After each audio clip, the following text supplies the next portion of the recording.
Welcome to Mr. Terrifying, where real stories get really scary. If you love creepy, true horror stories, you're in the right place. Today's story is about something we've all seen. A school bus. But trust me, this one, you'll never look at a school bus the same way again. So turn off the lights, put on your headphones, and get ready for a ride you'll never forget.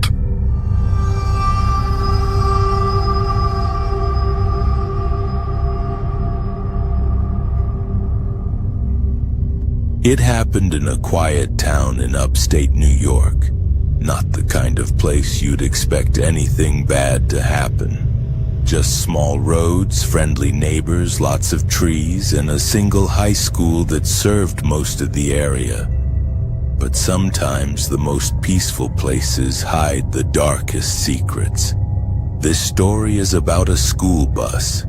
A normal yellow school bus, but what happened inside it still gives people chills to this day. It all started in late October of 2003.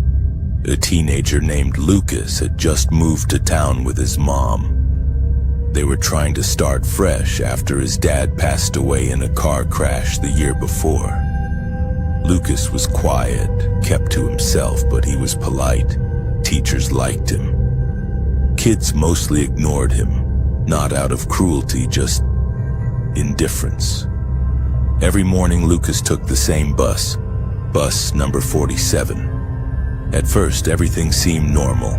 The bus driver, Mr. Harold, was an old man with a deep voice and kind eyes. He greeted every kid by name, even Lucas, on the first day. The bus smelled like old vinyl and pencil shavings, the usual. Lucas always sat near the middle by himself, staring out the window. But after 2 weeks, Lucas started noticing something strange. Every day after dropping off the last kid, the bus didn't head straight to the school parking lot like it was supposed to. Instead, it made a detour through the woods. It always happened after the last stop. The road didn't even have a name. It just cut into the trees and led nowhere. At first, Lucas thought nothing of it. Maybe it was a shortcut or a break for the driver, but one day, out of curiosity, he stayed behind on purpose. Said he forgot his backpack and waited while everyone else got off. Mr. Harold didn't question it, just nodded and kept driving. When they passed the last stop and turned into the woods, Lucas peeked over the seat. What he saw made his stomach drop. There was a girl sitting in the back seat. She wasn't there earlier. He was sure of it. She was wearing old-fashioned clothes, like something out of the 1950s. Her skin was pale, almost gray. Her black hair was long and stringy, and she stared straight ahead, not moving, not blinking. Lucas turned around quickly, heart pounding. When he looked again, she was gone. He didn't tell anyone. Who would believe him? He didn't want to sound crazy, but from that day on he started watching closely.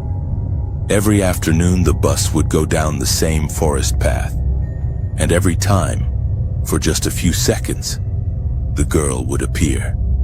Always in the same seat, always staring forward.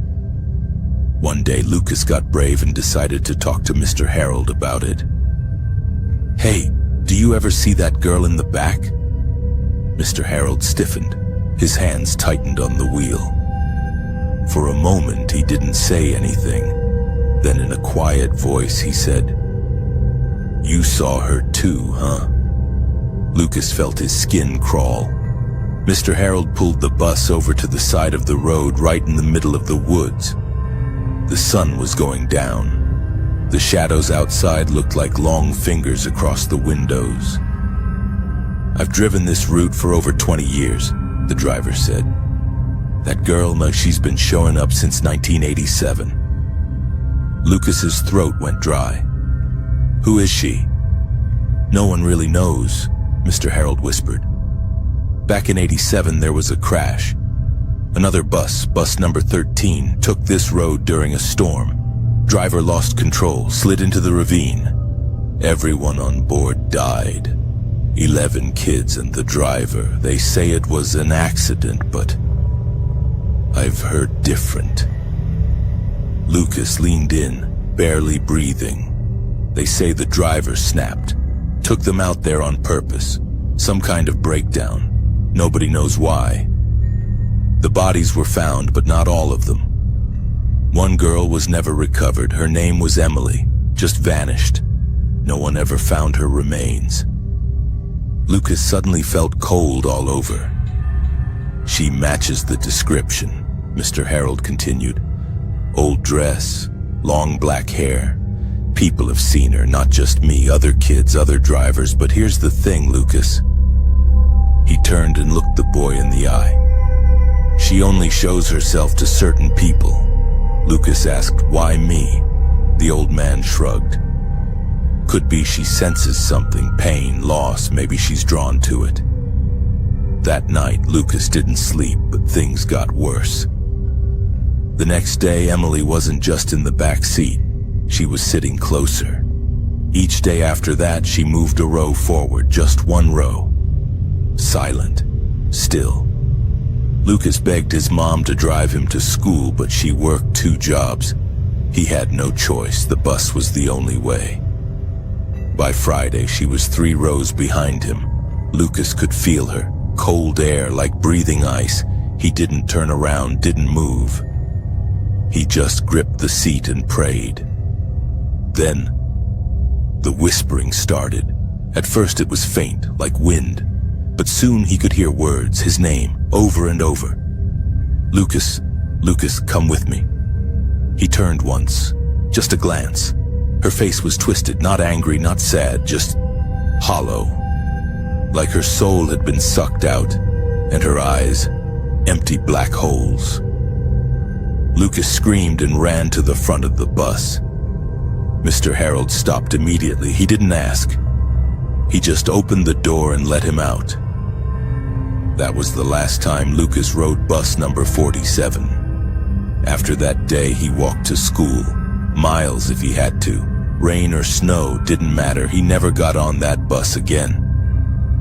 And the strangest part, a week later, Mr. Harold quit. No warning, no goodbye, just vanished. Some say he left town, others think he couldn't take it anymore. A new driver took over bus number 47 and the route changed. The path through the woods was shut down, blocked off by the town. But people still talk. Sometimes late at night, drivers say they see headlights deep in those woods. A yellow bus, old, rusted, moving slowly, no sound, no driver. And sometimes, people hear laughter, children's laughter. If you ever find yourself near Riverview Forest just outside of town, and you hear a school bus engine when no one's around, run. Don't look back, because once you see her, she never forgets you.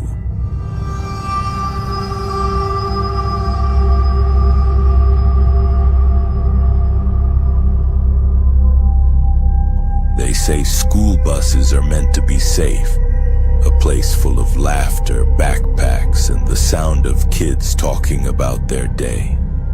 But not this one. This story isn't just some ghost tale from a book. It's a real-life incident that happened in a small town in Pennsylvania. And it still gives people chills to this day. It all began on a cold, foggy Monday morning in October back in 2003. A woman named Lisa Grant was working as a substitute school bus driver. The regular driver, Mr. Thompson, had taken a sudden leave after claiming he was not feeling right in the head. No one thought much about it. Lisa was called in to fill his spot for bus number 13, a route that went past the old mining town road. Now, Lisa was used to kids being loud and rowdy, but that day, the bus ride different. When she picked up the first few students, they were unusually quiet, just staring out the windows. No jokes, no music, not even whispers. She thought maybe it was just a sleepy Monday, but the feeling in her gut told her otherwise.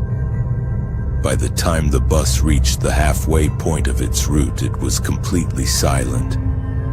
The fog outside had gotten thicker, to the point where she could barely see a few feet ahead.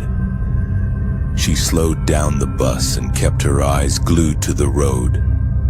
And that's when she saw it.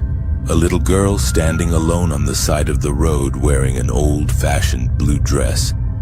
Her hair was soaked. She wasn't holding a backpack, just standing there, not moving. Lisa stopped the bus. She opened the door and asked, "Sweetie, are you lost?" The girl didn't speak. She just climbed onto the bus and walked straight to the back, sitting in the very last row. Lisa looked in the rearview mirror. The girl was just staring out the window, her face pale, her hands stiff. Lisa felt a chill crawl up her spine, but she kept driving. And that's when the nightmare started. The bus began to fill with a weird smell, like wet dirt and something rotting. Lisa assumed maybe one of the kids had something in their bag, but when she asked, nobody answered. They all looked nervous now. Some were glancing back at the girl in the blue dress. Then came the whispers, soft, echoing voices. It sounded like a bunch of kids mumbling under their breath. But it was the kind of sound that didn't belong in the real world. Lisa turned down the radio and asked the kids to quiet down, but they all insisted they weren't saying anything. Then she saw it again, through the mirror. The girl.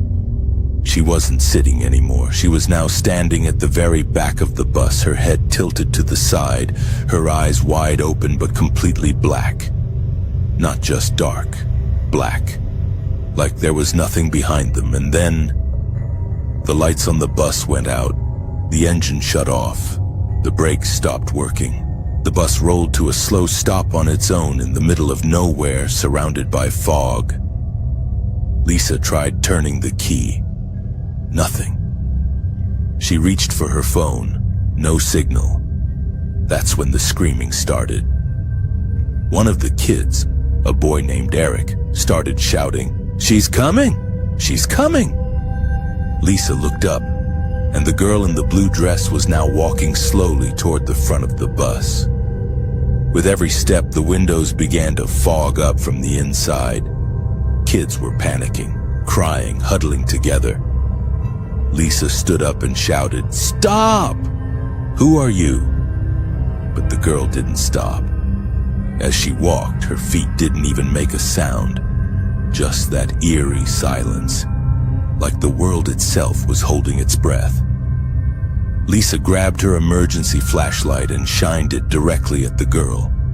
And in that second, the girl vanished. No trace, no sound, no wind, nothing. Suddenly, the lights flickered back on. The bus engine restarted. The kids sat there terrified, some too scared to even speak. Lisa drove straight to the school without finishing the rest of the route. When they arrived, teachers ran out after hearing about the kids' panic. Some of the children refused to leave the bus. A few had even peed themselves. It was chaos. The school tried to keep it quiet. They blamed it on fog and fear and said the kids were just imagining things. But the parents didn't buy it, especially Eric's mom. Eric refused to sleep in his room for weeks. He told his mom that every night since the incident he'd seen the girl standing outside his window just watching. Eventually, the school suspended the use of bus number 13 and brought in counselors. Lisa never drove a school bus again. She later told a reporter that she believed she had picked up a ghost. But here's where it gets even creepier. A few months later, a local historian heard about the incident and did some digging. He found out that in 1976, on that same road, there had been a horrible accident. A school bus had crashed into a small lake during a storm. The brakes had failed, just like Lisa's bus. 7 children died. One of them was a little girl named Abigail Monroe. She was last seen wearing a blue dress. The rescue teams had recovered 6 of the 7 bodies. Abigail was never found. Her parents had placed a memorial by the roadside. Over the years it had been forgotten, covered in weeds. But the date matched, the location matched, even the description. Some say Lisa's bus went through something supernatural that day, a time loop, or a replay of what happened in 1976. Others believe Abigail's spirit was trying to tell her story, to be found.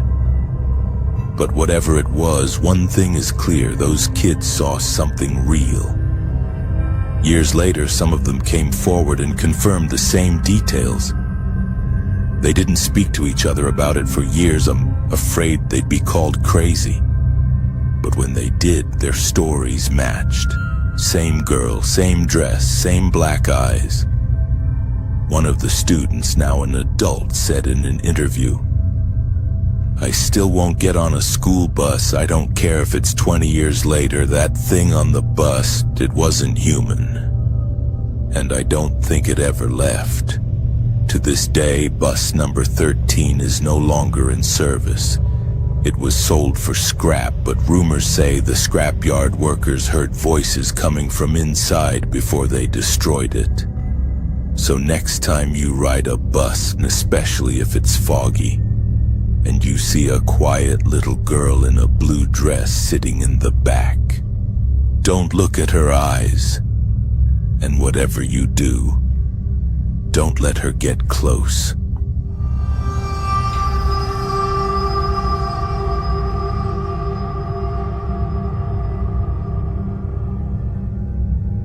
You know how people say some things just don't make sense?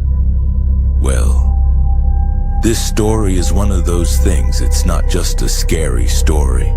It's something that really happened.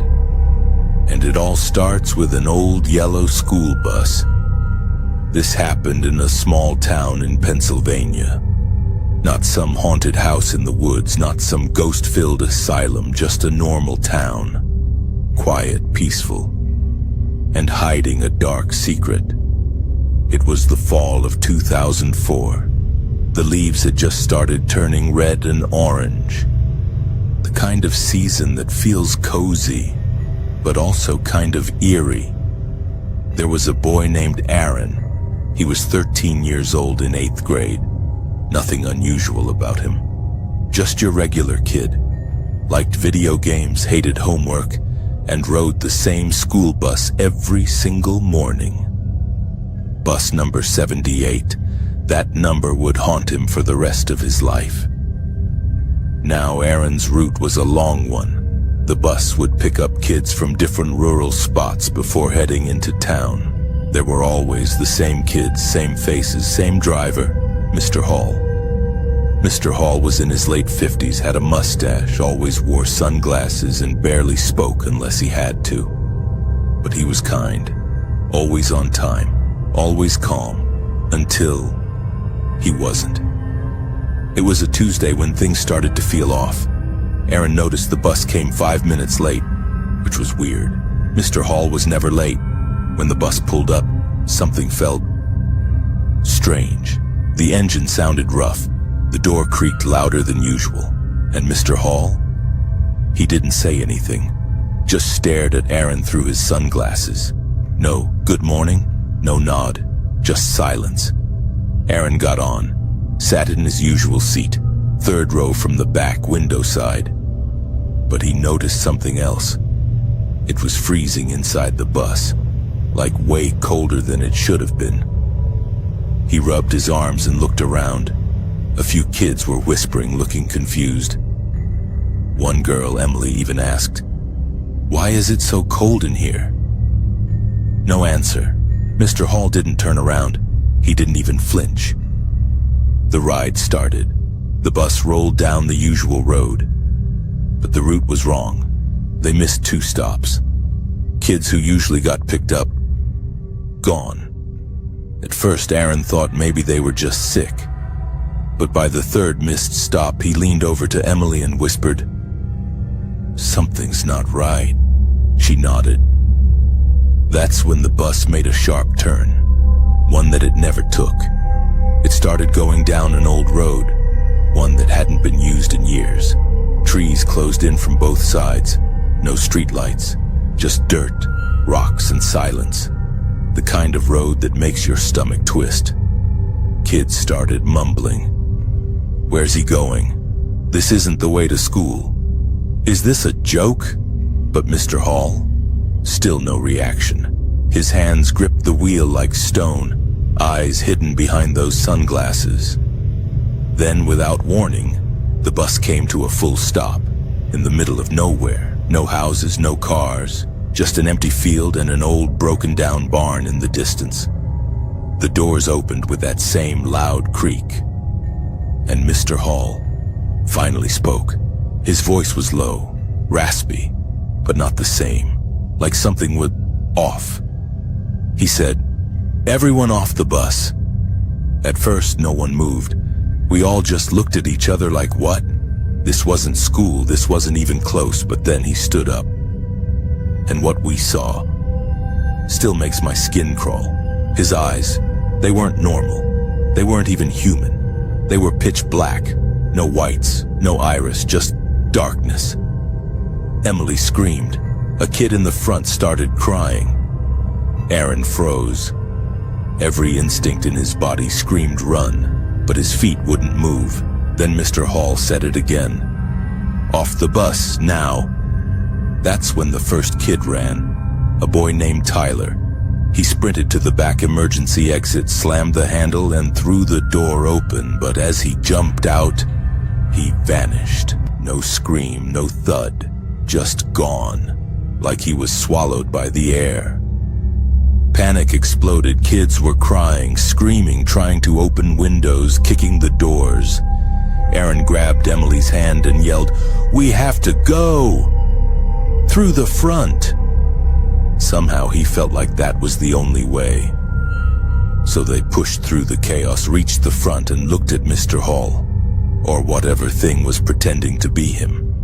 Its skin was changing, pale, almost gray, and it was smiling now. But not a human smile. Too wide, too many teeth. Aaron didn't wait. He grabbed Emily and jumped, right out the front door. The second their feet hit the ground, everything went black. No sound, no air, no light, just blackness. And then they were standing on the sidewalk, right in front of their school. The sun was shining, birds chirping, kids laughing. Emily looked at Aaron with wide eyes. Did that just happen? They turned around. No bus, no road, nothing. When they asked the school staff about bus number 78, they were told it never came that day. In fact, Mr. Hall had retired 2 weeks earlier.